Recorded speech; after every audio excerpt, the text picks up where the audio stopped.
Yang menarik dari berbagi adalah tidak hanya barang fisik yang kita berikan, namun energi rohani juga ikut berperan. Senyuman mereka lah contoh kecilnya.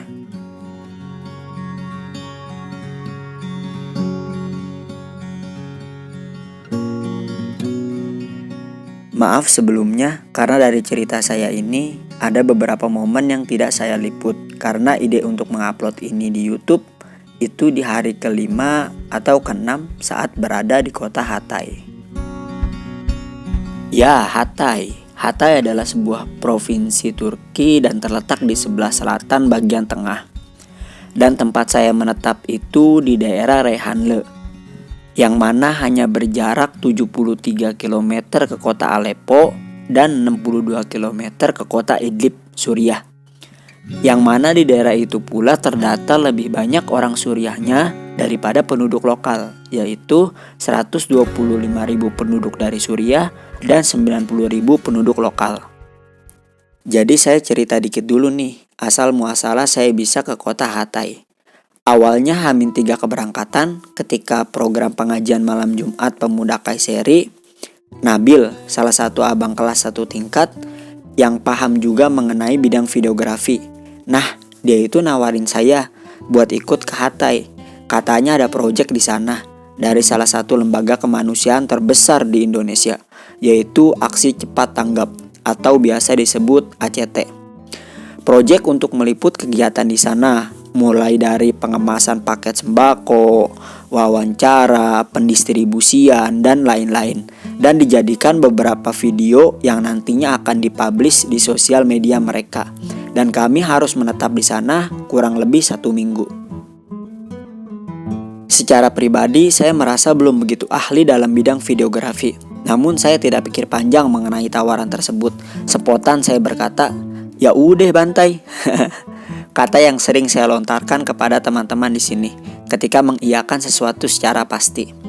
Saya merasa sangat bahagia ketika tawaran itu tertuju kepada diri saya. Terlebih saya sangat suka jika ada teman mengajak untuk pergi ke suatu tempat yang belum pernah saya jelajahi sebelumnya.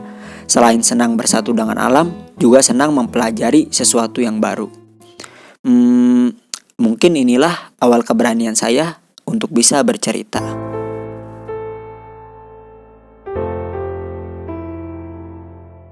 Kami berangkat dari kota Kayseri ke kota Hatay pukul 12 malam menggunakan bus yang jaraknya kurang lebih 400 km. Seharusnya ditempuh dalam waktu 5 jaman. Namun karena bus umum, pastinya ada istirahat, turun berbagai terminal, jadi total keberangkatan kami kurang lebih selama 8 jam. Setibanya kami di kota Hatay, hujan rintik-rintik menemani perjalanan kami. Kami harus menaiki angkutan umum lagi 2 kali untuk bisa sampai di daerah Reyhanlı. Ya, Reyhanlı namanya. Tempat kami stay untuk beberapa hari ke depan. Ketika sampai, kami pun bertemu dengan Bang Khairul Haq, salah satu mahasiswa di Turki pula, yang menjadi relawan juga sebelumnya. Dia lebih tahu dan berpengalaman bagaimana kondisi di lapangan, karena ia sudah bergabung di ACT sejak lama. Dan di hari itu pun kami habiskan waktu untuk beristirahat dan bincang-bincang santai soal proyek yang akan kami kerjakan. Dan tak lupa, jika kita berkunjung ke suatu tempat, rasanya sudah menjadi keharusan untuk mencicipi makanan khas daerah tersebut. Di malam harinya kami mencicipi kunefe khas kota Hatay. Ya worth it lah menurut saya, dari kunefe yang pernah saya rasakan sebelumnya di Kayseri. Lanjut di hari kedua, kami mengunjungi gudang IHL, yaitu Indonesia Humanitarian Center, yang jaraknya tidak terlalu jauh dari apartemen tempat kami stay. Di sana kami memilih footage dan angle yang bagus untuk didokumentasikan.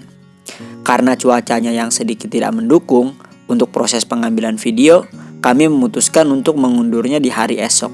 Dan kami berniat untuk mengunjungi rumah salah satu kakek yang menjadi korban pengungsian Suriah.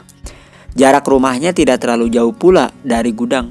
Kami pun berjalan menuju ke sana dan membawa 2 paket sembako yang kami ambil di gudang. Kami pun sampai di rumah kakek tua. Bersalamlah kami satu persatu dan dicium kepala kami. Itu bagian dari kebudayaan mereka ketika bertemu sesama, apalagi yang lebih muda seperti kami. dan memberinya paket sembako yang telah kami bawa sambil melakukan dokumentasi. Kakek ini sudah tua, rumahnya di Suriah telah hancur lebur. Ia tinggal bersama cucu-cucunya. Anaknya telah menjadi korban pengeboman. Hidupnya hanya tergantung dari bantuan lembaga kemanusiaan. Tidak ada penghasilan yang tetap untuk bisa memenuhi kebutuhan hidupnya selain dari bantuan. Betapa bahagianya kakek tersebut ketika kami datang sambil memberinya sembako. Senyum di wajahnya menggambarkan itu. Tatapannya yang tajam seakan memberi arti rasa terima kasih yang sedalam-dalamnya karena masih merasa dipedulikan. Semoga Allah tetap menjaganya dan selalu diberikan kemudahan dalam hidupnya. Amin.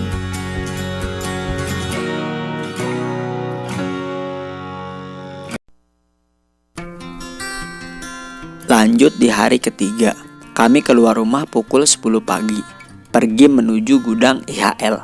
Kali ini kami tidak jalan kaki, melainkan menaiki mobil dengan Khalid dan Muhammad, karena memang sebelumnya sudah ada janji dengan mereka. Mereka berdua orang Suriah, yang di sini berperan untuk menjadi media komunikasi dan apapun yang berkaitan dengan pendistribusian untuk para pengungsi Suriah. Mereka berdualah yang biasa membantu. Mereka berdua baik. Saya baru kenal sehari saja, sudah seperti sahabat sejak SMA. Kedatangan kami pun disambut ramah. Candaan kami pun sedikit banyaknya yang cocok. Mungkin itulah salah satu faktor kedekatan kami. Ya, di hari ini kami ditemani dengan mereka. Karena memang di hari ketiga ini kami ingin mengambil video kegiatan mempacking bahan-bahan sembako yang sedang dipaketkan. Beberapa relawan Suriah yang datang untuk membantu pekerjaan ini sangat tanggap dan antusias, seakan ingin berperan pula untuk membantu saudara-saudaranya yang masih sangat membutuhkan. Dan tak lama proses pempackingan paket pun selesai. Setelah itu kami pun diajak pergi ke pabrik roti. Jaraknya agak jauh dari gudang IHL. Pabrik ini berlokasi di tepat pinggir jalan dekat bukit perbatasan Turki dan Suriah. Sangat jelas terlihat di sana tembok perbatasan tersebut, yang mana di pabrik tersebut setiap harinya membuat banyak roti. Saya tidak tahu jumlah pastinya. Pada intinya sangat banyak jumlahnya. Dan roti-roti tersebut akan disalurkan kepada para pengungsi Suriah demi keberlangsungan hidup mereka. Tak banyak yang kami lakukan di hari keempat. Sedari pagi hingga siang hanya di dalam apart. Nabila mengedit video sedari malam sampai dini hari pun masih tetap fokus. Awalnya pengeditan video dibagi menjadi dua, di laptop Nabil dan di laptop saya. Namun ketika di sana, entah kenapa laptop saya sangat nge-lag sekali. Jangankan untuk merender video, memindahkan file ke Adobe Premiere saya sudah berjam-jam. Padahal dalam segi spek, laptopku masih di atas laptop Nabil. Ya, mungkin karena laptopku berat, banyak file-file dan aplikasi yang tidak digunakan, hanya membuat kinerja laptopku melambat. Akhirnya kami putuskan untuk mengerjakannya di laptop Nabil saja. Saya hanya membantu memindahkan foto-foto ke drive, atau jika Nabil ada perlu bantu, saya lakukan. Walaupun sebenarnya Nabil lebih banyak kerjanya daripada saya. Ya, mau gimana lagi, laptop saya tidak bisa diajak kompromi pada saat itu. Selepas waktu asar, Khalid dan Muhammad menghubungi kami. Mereka mengajak kami makan di luar. Ya, sejak awal kedatangan pun saya sudah diajak Bang Khairul makan di restoran-restoran Suriah. Tidak asing lagi karena memang daerah perbatasan Turki dan Suriah. Selain porsinya yang banyak, makanan Suriah pun rasanya sangat lezat menurut saya. Rasa bumbunya yang tajam, sampai jenis makanannya pun yang tidak aneh-aneh. Sehingga itu sangat cocok untuk lidah kami, orang Indonesia. Khalid mengajak kami makan di Nakne, salah satu resto yang menyediakan makanan Suriah. Di sana kami menghabiskan waktu bersama, membicarakan proyek, bertukar cerita culture, bercakap-cakap hangat, bercerita apapun yang membuat hubungan kami semakin erat. Dan selesai makan, kami pun diantar ke apart untuk beristirahat, demi memulihkan energi di hari esok.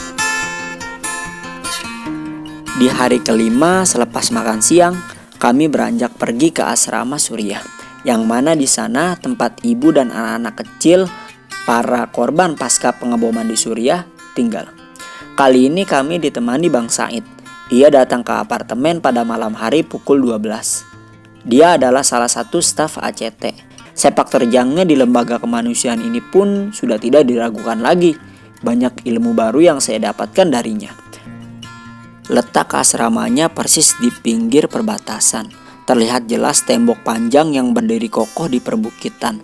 Pertanda larangan untuk tidak bisa melewati jalur tersebut seenaknya. Walaupun sebelumnya tembok besar itu tidak ada. Baru beberapa tahun belakangan ini dibangun. Anak-anak kecil di sini mereka mendapat pendidikan. Banyak pula dari mereka yang tidak memiliki ayah atau yatim. Salah satunya Maryam. Dia sangat lucu. Di asrama ini ia tinggal bersama ibunya. Ayahnya telah syahid ketika pengeboman di Suriah. Maryam tidak bisa mendengar. Ketika masih bayi, telinganya terkena tekanan radiasi bom yang mengharuskan dirinya dibawa ke rumah sakit. Dan ternyata hasilnya ia tidak bisa menerima suara di sekitar. Harus ada alat bantu di telinganya agar ia bisa mendengar. Saya tidak tahu pasti berapa umurnya. Mungkin sekitar 3 atau 4 tahun. Sejak lahir ia belum melihat wajah ayahnya. Setiap ia melihat laki-laki, tangannya selalu mengangkat, pertanda ingin digendong atau mendapat pelukan. Mungkin ia ingin merasakan pelukan kasih sayang sang ayah seperti anak-anak pada umumnya.